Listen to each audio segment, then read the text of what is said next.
The U.S. government manages a visa program that allows employers to force American workers to train their cheaper foreign replacements. The H-1B visa, one of an alphabet soup of guest worker programs that replace and displace Americans while exploiting guest workers. The H-1B visa dangles the possibility of an eventual green card and U.S. citizenship. But first, the H-1B worker must tie themselves to the employer who sponsors them. It's the employer who holds the visa, not the worker, a kind of modern-day indentured servitude. Employers love the program because it gives them a deep pool of young, inexpensive, and captive labor they can legally draw from in order to bypass qualified Americans who might demand things like market wages, good working conditions, and the ability to change jobs if they aren't happy. The entire purpose of the program is to help American employers avoid American workers. Take it from this immigration attorney. Because our goal here, of course, is to meet the requirements, number one, but also do so as inexpensively as possible, keeping in mind our goal. And our goal is clearly not to find a qualified and interested U.S. worker. And, you know, that, in a sense, that sounds funny, but it's what we're trying to do here. Over 400,000 Americans graduate with STEM degrees every year. Less than half of them find careers in STEM occupations. There is no shortage of qualified and interested Americans. But the government issues more than 100,000 H-1B visas every year to companies who hire mostly young, foreign workers who are starting their careers. Most H-1B workers are classified as entry level. These are not the best and the brightest. And many Americans who have experience in these fields have suffered the indignity of having to train their foreign replacements in exchange for a pink slip and severance package. There is a place in our immigration system for exceptional talents, but it's not the H-1B program. Welcome to the J.J. Carrell Show. That was from Numbers USA. And I picked that because it's a very easy way they use to describe the H-1B debacle. 100,000, maybe more or less a year, but every year, it's not 100,000 total in America. It's every year. They can re-up for 6 years. So we're talking hundreds of thousands. So let's just go off a simple thing, 100,000, 6 years, a 6-year window, 600,000 H-1B visas. That's not even close, but let's just stay with it. 70% are Indians. 420,000 Indians from a nation of what, 1.5 billion people? Majority of the nation has no running water, no electricity. Their daily trash system is just to throw it on the street.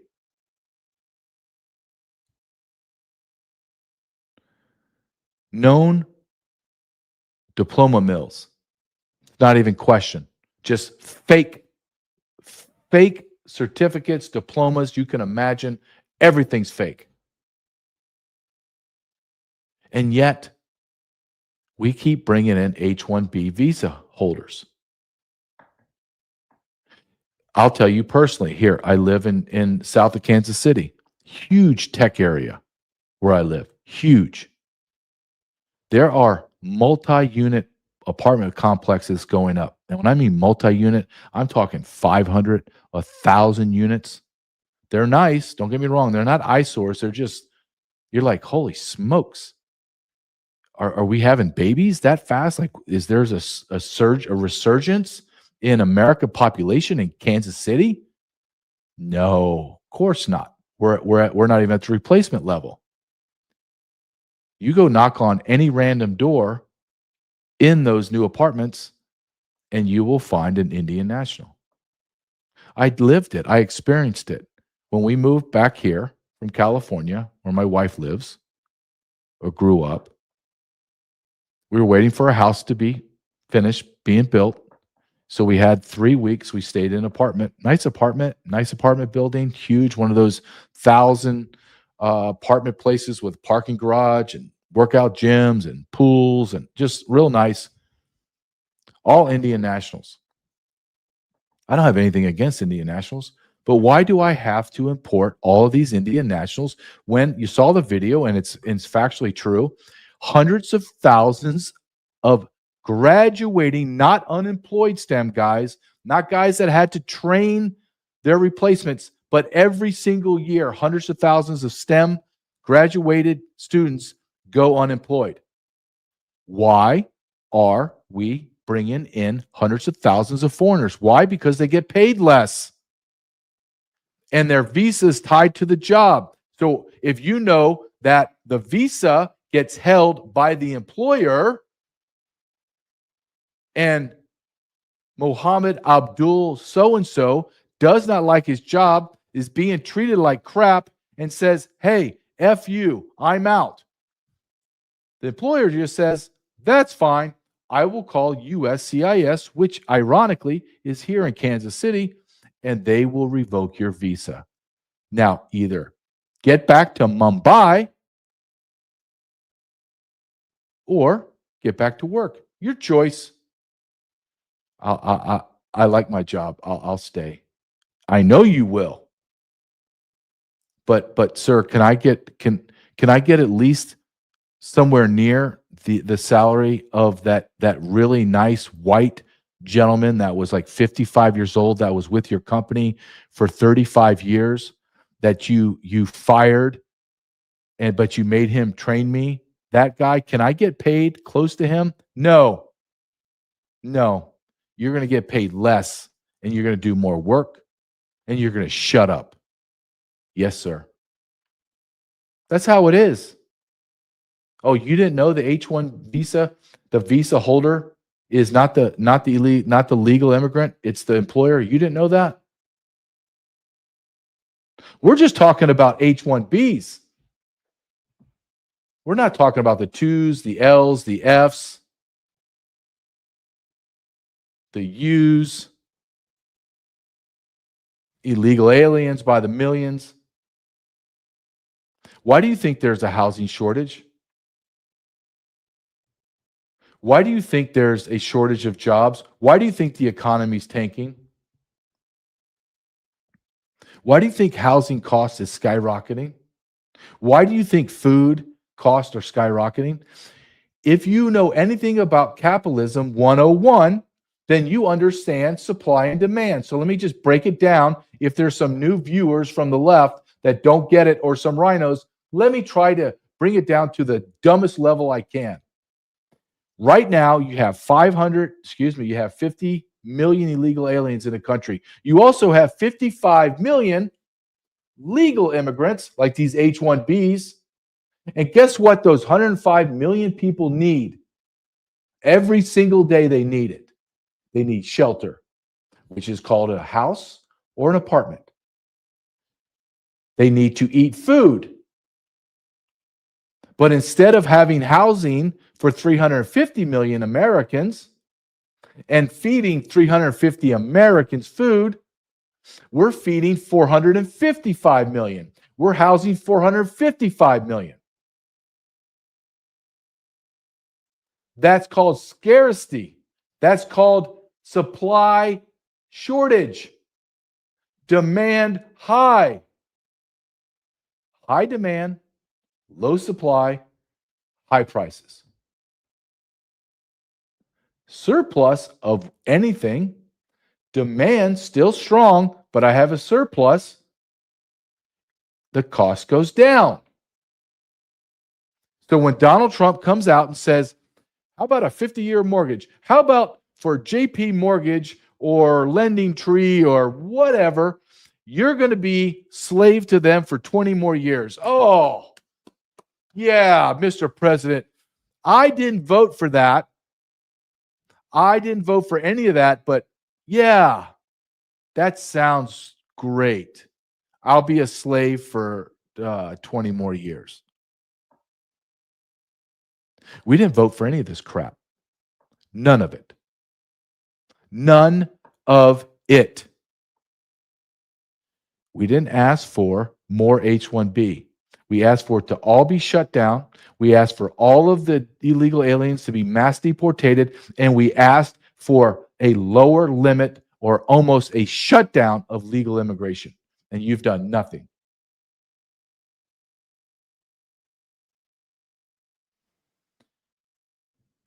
I want you to listen to Will Cain from Fox News explain this debacle in a different way than Numbers USA, but it's all the same.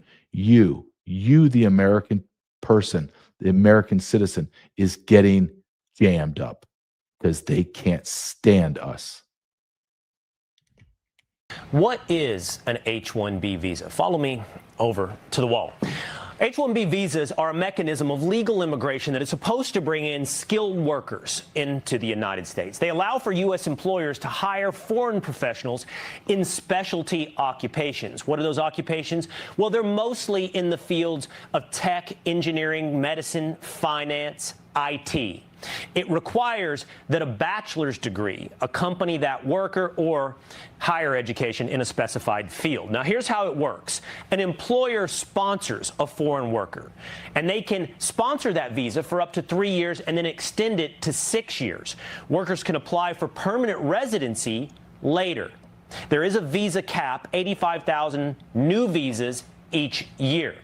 Now, of those 85,000, those are only new visas, new H-1Bs. About 400,000 every year are approved. Most of those are renewals, showing that they don't just stay for 3 years, but are renewed and extended past that time frame. Currently, there are supposedly around 700,000 H-1B visa holders in America.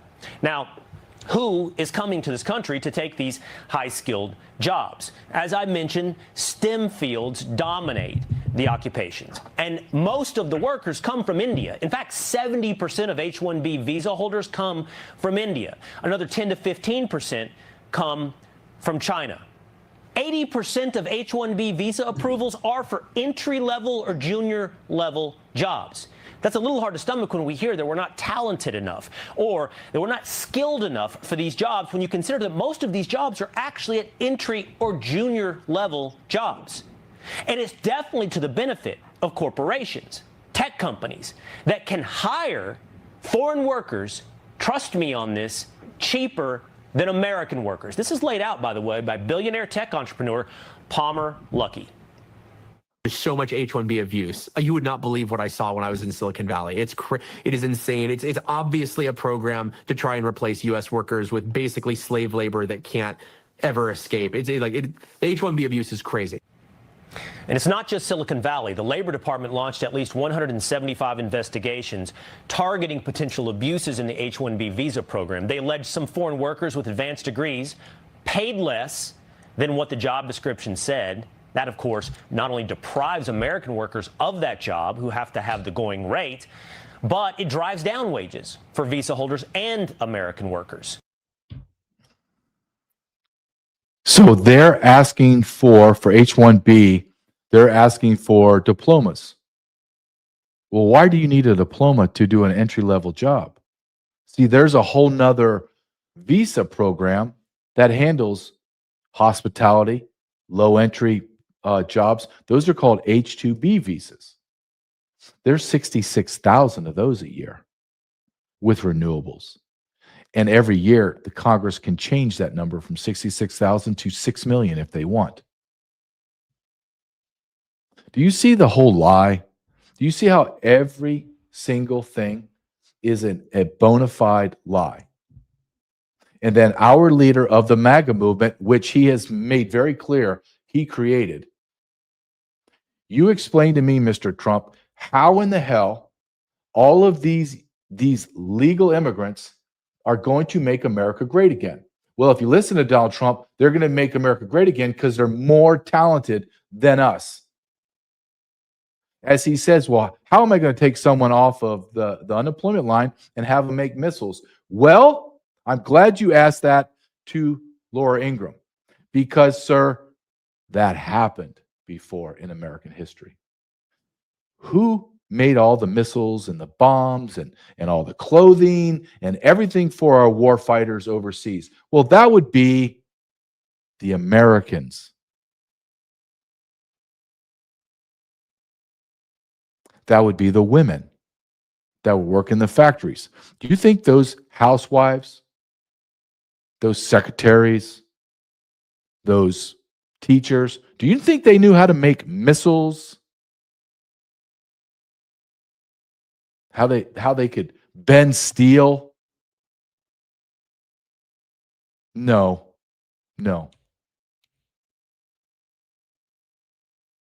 They learned how to do it immediately because they're Americans. And now we're being mocked by the man that we put in office. That we said, MAGA.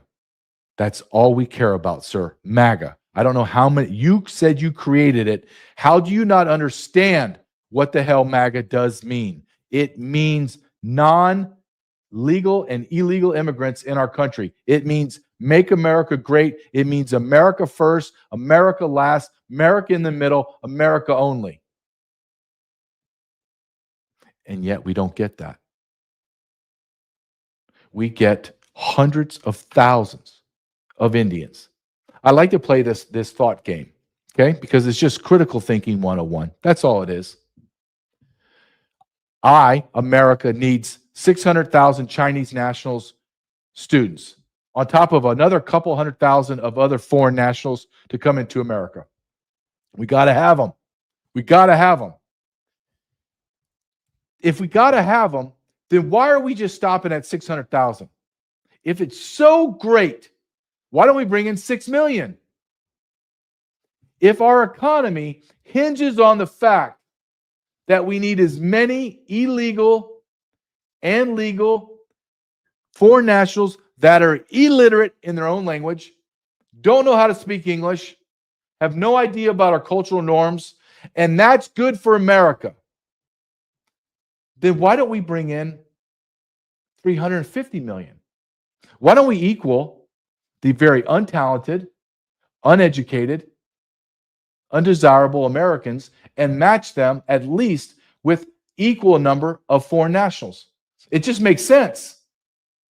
It just makes sense. If you're telling me that we have to have this, our economy hinges on it, then why are we going to the minimum? Why are we not bringing in as many as we can? Hell, why don't we just replace us completely and make this nation just Chinese and Indians? Why not? Why not? And no one give anyone a honest, realistic answer. Because this is on a level of stupid that it's hard to articulate. It's a level of corruption and greed and treason against our body of our citizens that is so deep and so grotesque, it's hard to articulate. I can't stand Barack Obama. I have no idea who this guy is. But I'm going to steal a line from him. But I want to put it in a different context because I don't believe in the way that he said it. But what he said was almost a quote: how much money do you need to make? Now, what he was talking about was a socialistic, communistic kind of crazy utopia. My question is, all you corporations, all of you tech giants, how much profit do you have to make?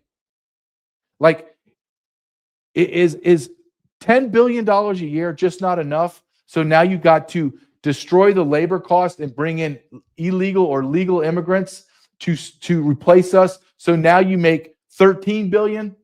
That was what you wanted to create another 30%, squeeze another 30%. Hell, squeeze another 50%, squeeze 100%, squeeze 1% more profit. You don't care about the American worker. This is dangerous what's happening right now. This is dangerous. Let me explain. When enough Americans have to train their replacements and those replacements begin to live, eat, drive better cars, live in nicer homes than the people they replaced, and they're struggling to feed their families, that is when a massive militia is going to rise up. And it won't take years. It will take weeks. And someone or someones will rise up within those militias, and they will be charismatic. And they will be able to articulate extremely clearly and define reasons why we have to burn every single thing in this country to the ground. And when that happens, all of the immigrants, legal and illegal, will run for the borders. And then we will be inflicted by chaos, pain, suffering, and violence that we've never seen before. That's why it's dangerous. We're not there yet, but I'm telling you, we're damn close. We're damn close.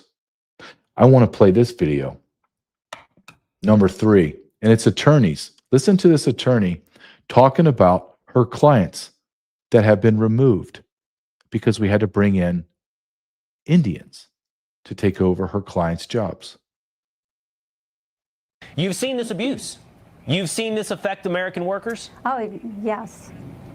Thousands and thousands of American workers. And it's not coming off 5 years of unemployment line. These are workers that have been working decades in these companies who are doing a great job, nothing against them in their employment file, and they're being told by the hundreds. They get together and say, hey, all of you are being fired. You're all being replaced by these new workers. In the end, the workers are paid a lot less, and the bonuses at the end of the year for those CEOs go up dramatically. The foreign workers, like you said, have to have that visa support by the employer. So how are they going to change jobs if they're being paid little and they're being worked to death and the conditions are not great? But what are they going to do? They're stuck with those employers. So they are suffering. And the winner in this isn't the foreign worker. The winner is not the American worker. It's the CEO and the executives who are making millions of dollars off of this cheap labor. So And those CEOs, when the proverbial S hits the fan, people are going to come for your scalps. And they're going to take everything you have. And everything else that's there, they're going to burn it to the ground. So you better have a go bag to get out of this country. How much money does a CEO need? Is there a real difference from a CEO bonus package if you had all the Americans and you did everything righteous and moral, and your bonus at the end of the year was $8 million?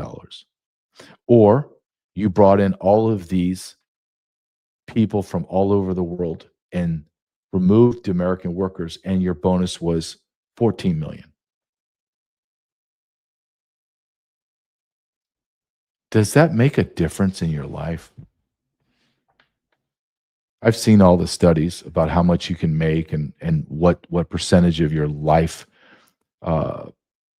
happiness goes up and joy. It's insignificant after a certain period of time, and it's way less than $1 million.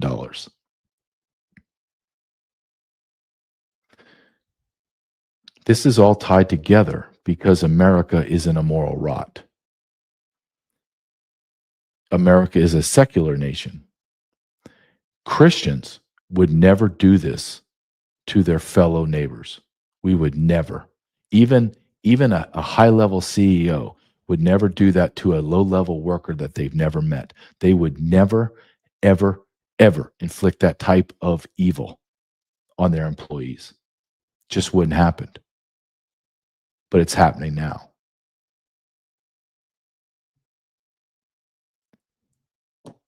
I'm going to show you a clip from CBS 60 Minutes.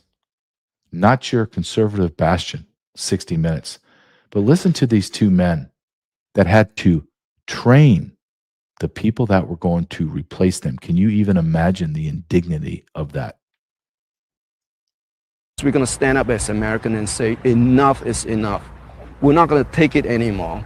He lost his job to a foreign worker like thousands of other Americans every year, laid off because of a program that allows companies to replace employees with foreign labor.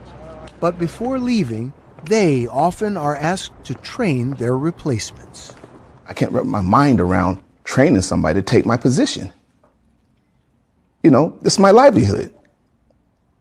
How am I supposed to feel? I've heard some workers say that this is like digging your own grave. Is that what it feels like? It feels worse than that.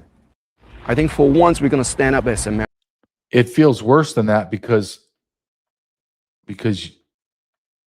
you've lost all of your dignity.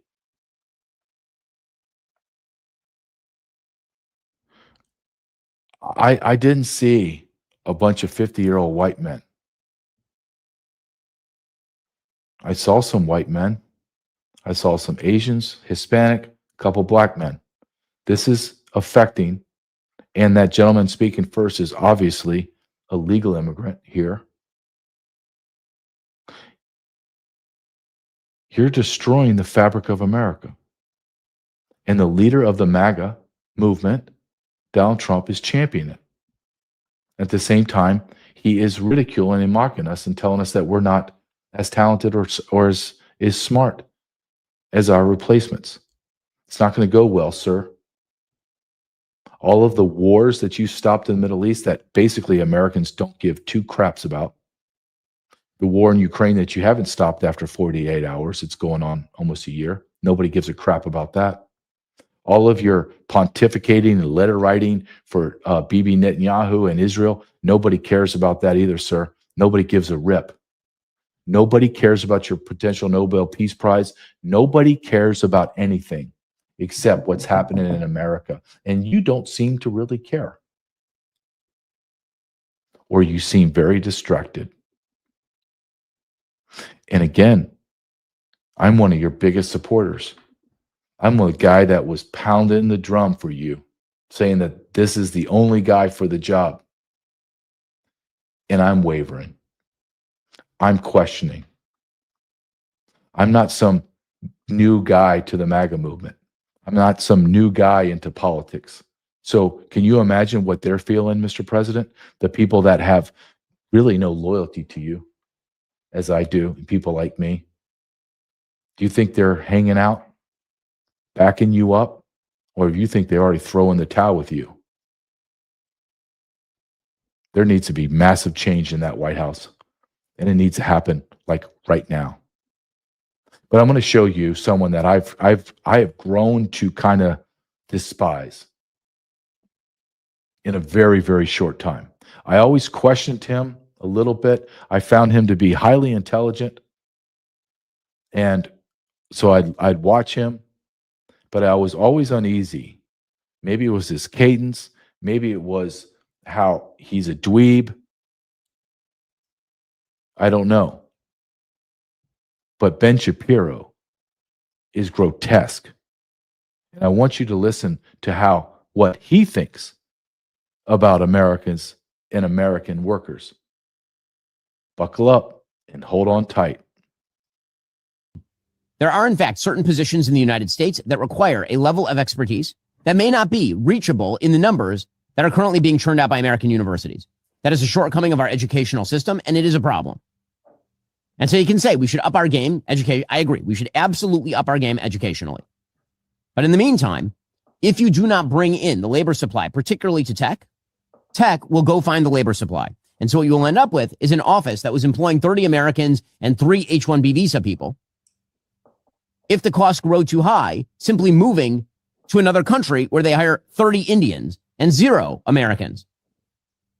Right? This is the problem with the reason companies offshore is not because it's easy or fun to simply move your company somewhere else. It's because the labor cost becomes so prohibitive in the United States that companies move away.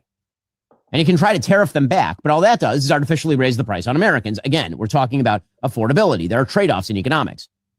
Autarky comes with the fun feeling that everybody in America is making American product. It comes with the very large downside that your products are economically inefficient, they don't work as well, and you're not globally competitive. Right? All policies have trade-offs. It is also better for the American people, broadly speaking, to bring in the best from other countries. Now, how do you determine the best? You can make, again, the case that the H-1B visa program is fatally flawed. It's not bringing in enough of the best. I will point out that many of our best founders in the United States are either immigrants or the children of immigrants who came in on H-1B visas, God or almighty. who came in just generally without an H-1B visa through other forms of legal immigration as students. And the reality is that maybe our screening procedures should be different, but we need to see specifics on what the screening procedures you're applying are that would allow for there to be, for example, an Elon Musk American citizen creating tens of thousands of jobs, or the head of Google, Sundar Pichai, creating tens of thousands of jobs, or the head of Microsoft, Satya Nadella, creating tens of thousands of jobs. Now you can say that maybe if those people didn't exist, there would be an American who just did that job, but that is now living in the realm of theory. It is not living in the realm of reality. Brain draining other countries is also a good thing for America in terms of our own global competitiveness. I can't stand that guy. I see dudes like that, and I think of what my father used to tell me. Son, that's a man that's never been punched in his face. And what my father was saying is he has all the security in the world. He's just going to say whatever the hell he wants because there's no physical repercussions at all for this guy. So let's listen to his message, or let's talk about his message. Again, well, Ben, if I have 30 employees and I need to bring in 3 H-1Bs, well, why don't I just bring in all 30 of them?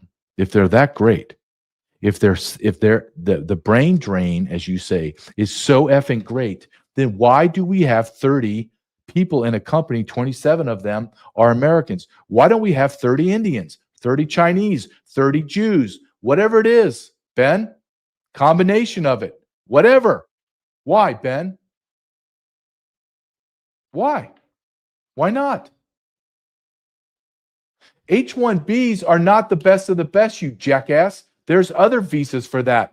There are other visas that are just, they're cut away for highly, highly intelligent and very, very specific talents that are unique, even in the world, not just America, in the world. There's other visas for that, you jackass. We just listened to Will Kane say that 80% of these freaking H-1Bs are all entry level. No diploma needed.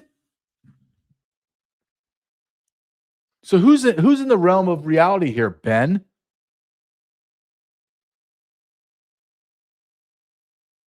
Why did America become great? Was it because we had all foreign nationals here? Is that what it is? So our whole history is a lie, which I believe quite a bit of it is a lie. But you're telling me that America's not great because of Americans? America was built to the greatest power in the world's ever seen because, in spite of us, because they had a lot of illegal aliens and legal immigrants. Are you telling me, are you trying to sell me that, Ben? Are you trying to sell me a subscription to the Daily Wire that I've already cut up, as well as millions of other people, as your company goes completely bankrupt because nobody wants to believe or listen to your shit anymore?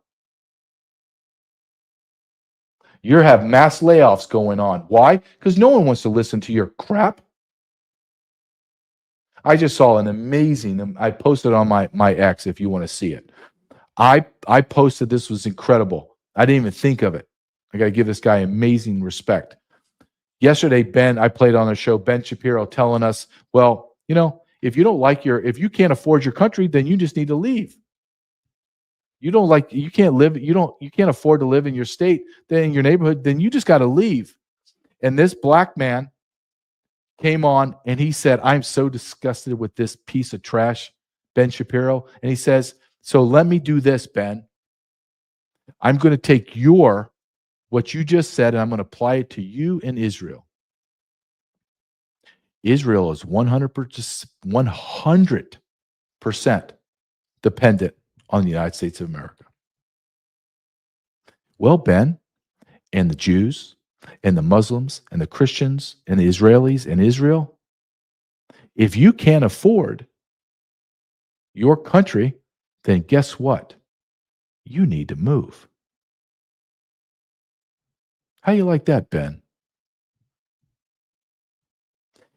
You want me to move away from my family because of the artificial inflation of houses, goods, products, because we brought in all these legal and illegal immigrants, and you think it's no big deal. You need to leave.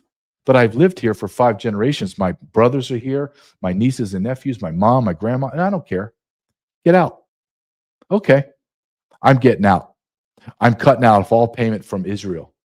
Israel can't survive without America's money, so guess what, Ben? Israel needs to get the hell out of Israel.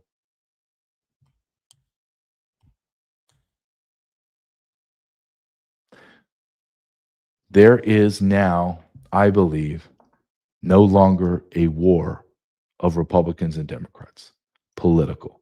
This has now become a class struggle. Maybe this is what they've always wanted. I don't know, and I don't care. I just see this as elites versus the middle class. And the middle class is the host of all the parasites. And they're devouring us right now. This cannot sustain itself, meaning we're not going on like this into the future forever. Something is going to have to give. And when that does give, I predict that give will manifest into raging violence, massive suffering and chaos. The elites know it. They feel it. They just don't care. They're so filled with hubris and arrogance and hatred and disgust for people like us.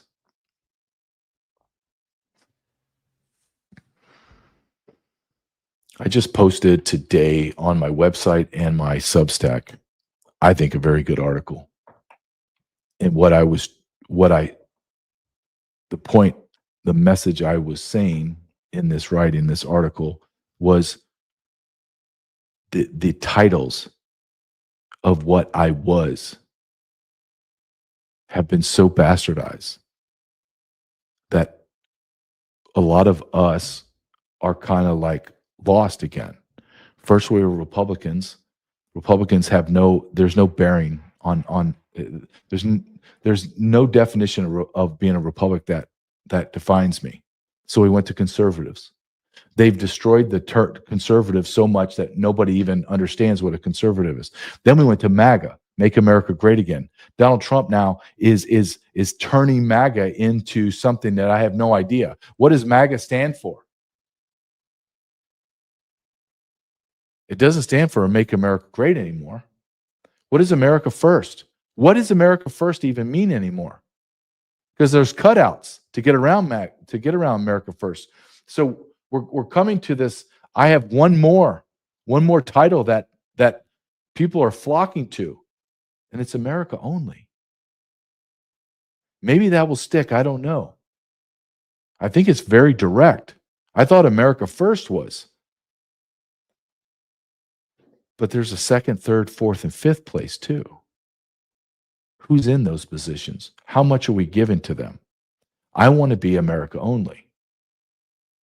The best way that you can support me is to go to my website and go to my Substack. I have tons of free content, tons of articles, tons of videos that are free. And I also have a paywall, and where I put tons of other videos and writings just for paid subscribers. And it's the best way you can support me is go to jjcarrell.com, jjcarrell.com, or jjcarrell.substack.com. Best way you can support me.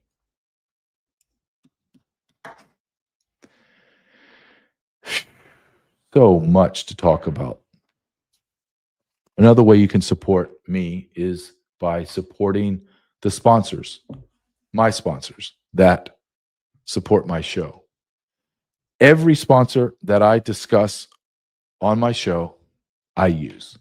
There's nothing that I'm being told you got to do this and read this. And if there is, I'm just going to tell you, hey, I have a new product. I'm trying it out. But I'm telling you, I use these products. And one of the products that I use is patriotsmade.com. patriotsmade.com/JJ. What is that? It's a company that makes over 400 products, cleaning supplies, beef, chicken, power bars, lotions, and it's made in America by Americans for Americans. It's an international company, but it's made in America. All their products are clean. All of their products are, quote, green. And when I give my money to them, that means I don't give it to the box stores. I don't go to Walmart, and Walmart takes my profits and gives dividends to Christie Walton, an heir to the Walmart fortune, who then solely funds the No Kings protest. You see how that works? You see how that is how you take your power back, how you have some say in the way your money's going to be used. I'm tired of paying for my demise. And this is one of the ways. There's many ways to combat this, but this is one of the ways. I buy my power bars. I buy my vitamins. I buy my lotions. I buy my beef jerky. I buy several other products, but I buy them from Patriots Made. Go to patriotsmade.com/JJ.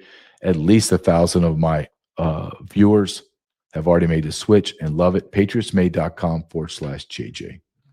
I want to show, before I move on to a very, not a pleasant topic that I'm going to talk about, a topic that makes me human mad. I just want to show this picture. This is World War II in the assembly lines. This is number 6. Look at that.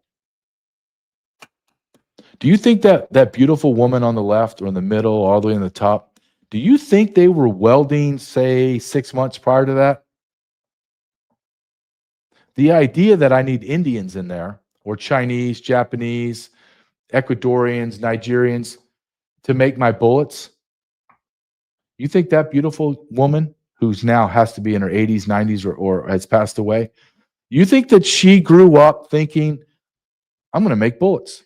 I'm going to make rounds for a magazine for my brother and my husband and his friends to go to war? Or do you think that she just rolled up her sleeve and said, train me, I'll do it? I don't see any Indian nationals in there. I don't. How did we win World War II? How did we win it? Well, we won it because of women like this and men going overseas, and men that had to stay here did this job. They did every job. And now I'm being told, because there's a global market, per Ben Shapiro with his tight little head, his hat that's squeezing his brain, that, well, it's a brain drain. We don't have enough brain power here in America.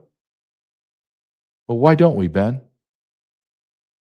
Well, why are you always so on the negative about America? I'm negative on the American government. That's different than being negative on the American people. The American people are resilient. We have been beaten down, lied to, cheated, stolen from. We've had it with people like Ben Shapiro, Mark Levin, Ted Cruz, Lindsey Graham, and now we've had it with you, Donald Trump. You better change your ways, sir. You better never let those words come out of your mouth that America is not talented. Americans are less talented than the H-1B. I've been around a lot of the H-1B. I've seen this in my life. And Mr. President, they're not more talented than us. That is a slander. It's disgusting. And quite frankly, you need to come back on, say Laura Ingraham or Sean Hannity, wherever Fox News you go to, and issue an apology. That's where I would start.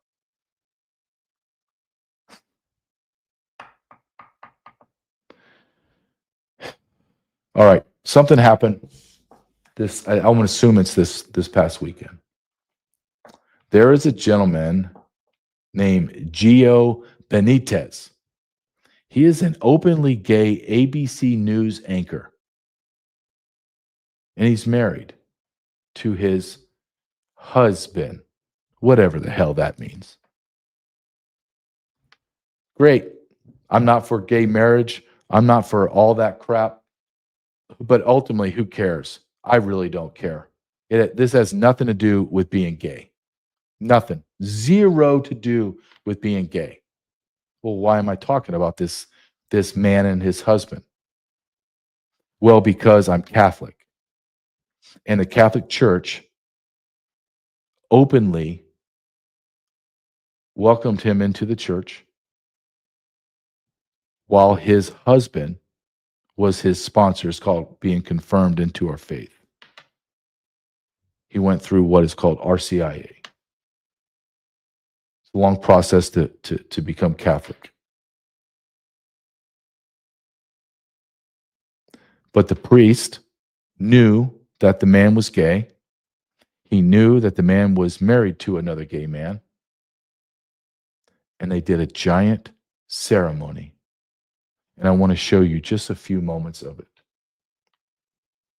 How beautiful is the body of Christ.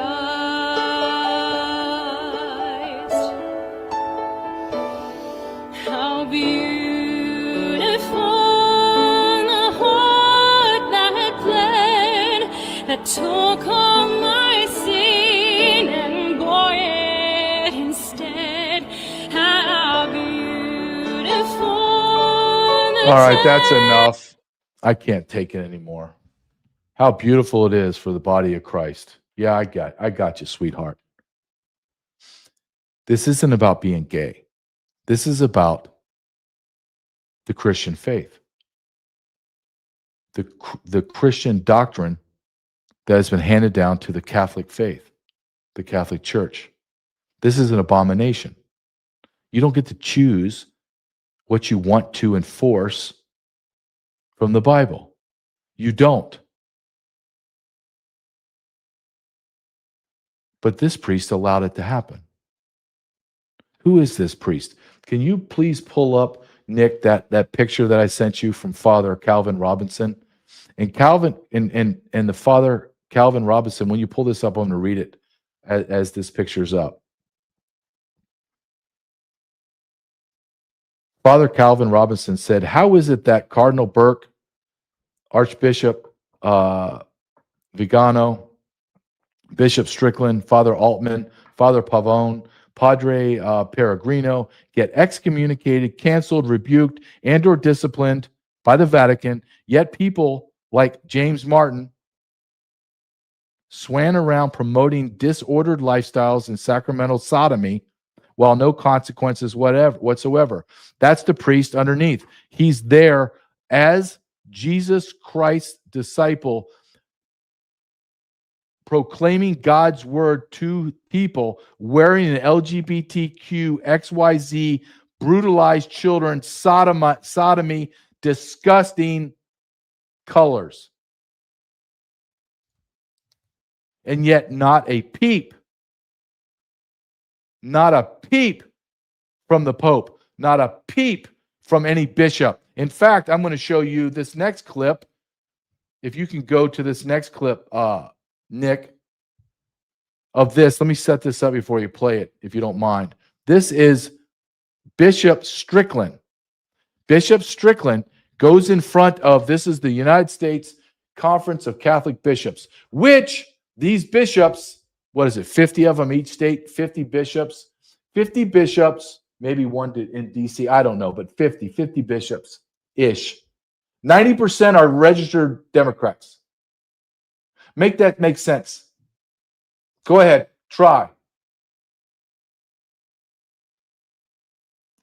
And Father Strickland is at the USCCB in front of all the bishops, and he stands up.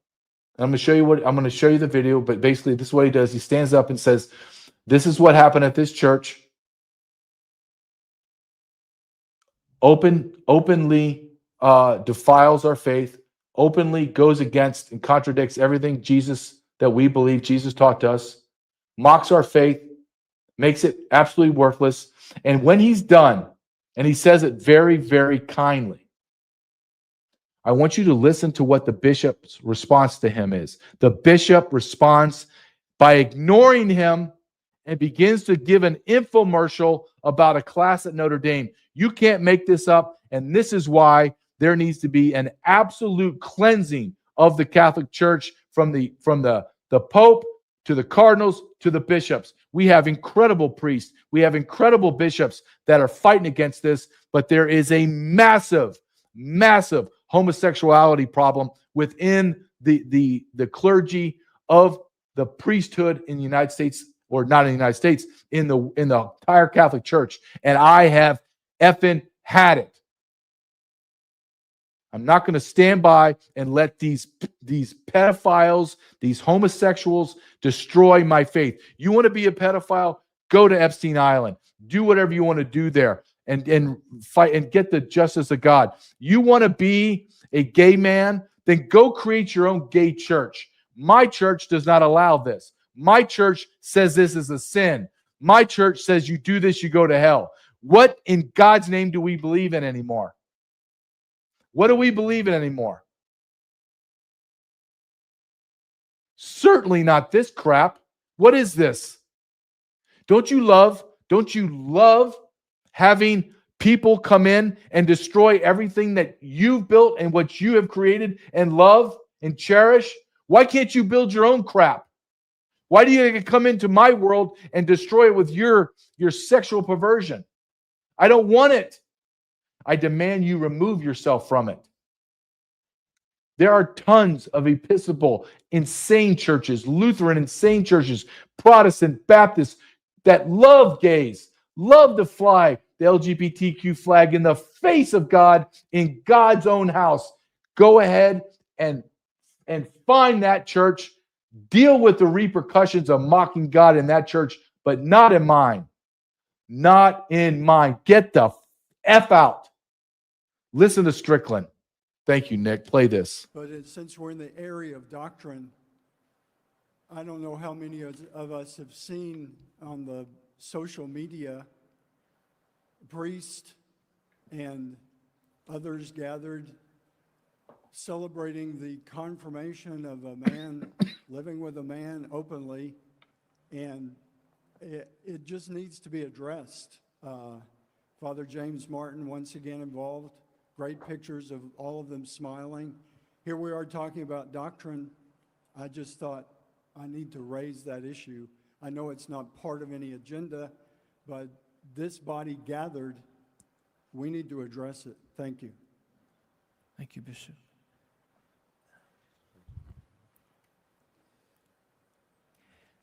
Thank you, Bishop Mossack. Please go ahead. Yeah, just a word of thanks. This has been a 9-year process, beginning with the doctrinal note, and sincere thanks to the current members of the committee and the former members, and to Father Kunkel. Dear God, can you just stop it? I just got to talk about this, and we'll bring this very, very effeminate, weak, George Costanza type guy back on, because I want my audience to hear the totality of what those three on the panel, excuse me, whoever the hell they are, some higher level of bishops. Where are the men? Where are the men? How's this not being repudiated? Why am I talking about it? Where are the priests revolting, condemning that other priest, saying, then you need to be deflocked. You got to get the hell out, dude. Go to your other fairy church. Call it the God of fairies. I don't care, but you're out. You're out. But we won't do that. Why would I expect anything to be done to this den of vipers? Why would I expect anything to be done where these same bishops, the same men that were in that room, passed priest around that were pedophiles, sent them from Boston to California, from California to Boston, from New Mexico to Idaho, South Dakota down to Alabama.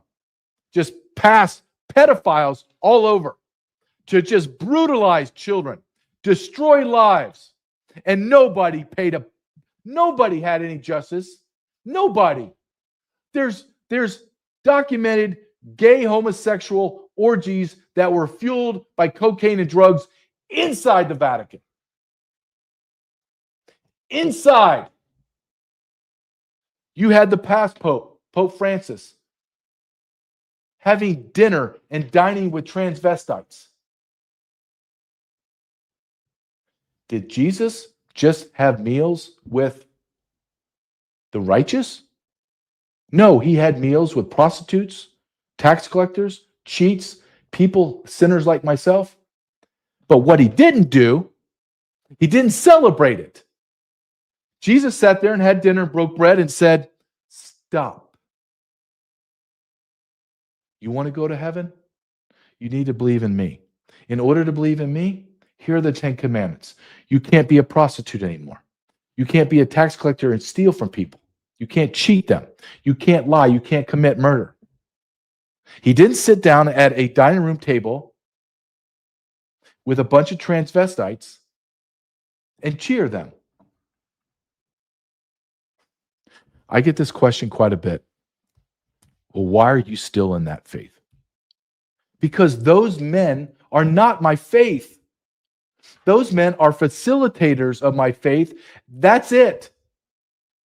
I don't believe they're infallible. I don't believe anything those jackasses tell me. I'm just like I won't leave America, I'm not leaving my church. I'm going to root out all of the sin. I'm going to root out the corruption. I'm going to root it out. I don't know how I'm going to do it. Maybe this is the way I do it. Just talk about it and make everyone aware. I don't know. Maybe I get in a kinetic war. I don't know. I don't know how God's going to use me. I don't. I struggle with it every single day of my life. I have no idea how God's going to use me, and it infuriates me that I don't know. But I know that I'm not supposed to be quiet. I do know. That's the only thing I do know that God wants me to do is he does not want me to stop talking. Because I've asked him, if you don't want me to do this anymore, then can you just shut the door and let's just move on? Whatever. I don't care what it is. I just want to do your will. Close it down. Let's move on. But he doesn't. Another door opens and another door opens and another door opens. Because I think there needs to be people that talk truth. Nick, I don't know how much longer I can listen to this impotent George Costanza, but please let it finish out just so the audience can get the rest of this is the leaders of our church. Our many theological advisors who've helped us along the way, along with our partners in Catholic healthcare. He's the committee chairman of doctrine. You know what? Let me put myself in his position, because I've been in that position, where somebody from an audience or from within the meeting stood up within my organization and pointed out something that was horrible. In meetings, where I was just standing there trying to give something else. Well, somebody bring up something of that magnitude. Well, hold on a second. Let's discuss this. This is a big deal. They ignored it.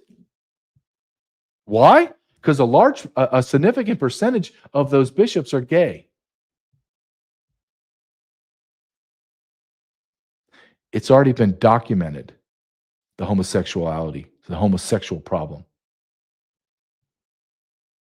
Here's something I want, if you follow me on X and you follow me on Substack, go into the comment sections and see how many people crucified me about talking about Catholics compared to, say, yesterday when I talked about Jews. Interesting. Interesting, isn't it? Won't hear a damn thing. I'm not going to have anybody call me that I haven't spoken to for over a year and lecture me on Catholicism. I'll have none of my friends send me emails with 100 different links to prove to me about Catholicism. Nope, won't get that. But if I mention the J word or how Israel is not our best friend, oh, buddy, It's interesting how hypocrisy is so undesirable. It just is. Don't have any filter and talk when you have no fear. Be fearless in the face of evil, because that's what we're living through today.